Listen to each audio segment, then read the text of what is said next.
ની જે અફવાઓ છે એ ક્યાંક ને ક્યાંક અત્યારે સૌરાષ્ટ્રમાં ખેડૂતોનો પ્રશ્ન હોય, સિંચાઈ માટેના પાણીનો પ્રશ્ન હોય, પોષણક્ષમ ભાવનો કે પાક વીમાનો પ્રશ્ન હોય, હું લડાઈ કરતો હોઉં છું અને ક્યાંક ને ક્યાંક મને ડેમેજ કરવા માટે ભારતીય જનતા પાર્ટીના લોકો દ્વારા મીડિયા સમક્ષ આવી અફવાઓ ફેલાવવામાં આવી રહી છે।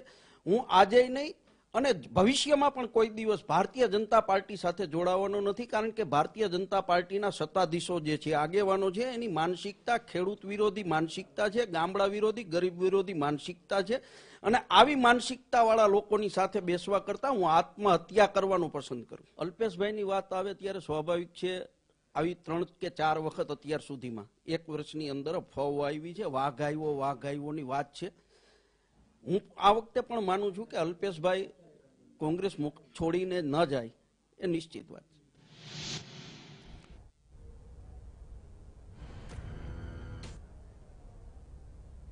તો આપને જણાવી દઈએ કે કોંગ્રેસના કેટલાક ધારાસભ્યો ભાજપમાં જોડાવાની વાતો સામે આવી રહી છે। તેવામાં ભૂપેન્દ્રસિંહ ચુડાસમાએ પણ પ્રતિક્રિયા આપી અને તેમણે ખુલ્લા દિલે કહ્યું હતું કે જો કોઈ ભાજપમાં આવવા માંગશે તો ભાજપ તેને આવકારશે।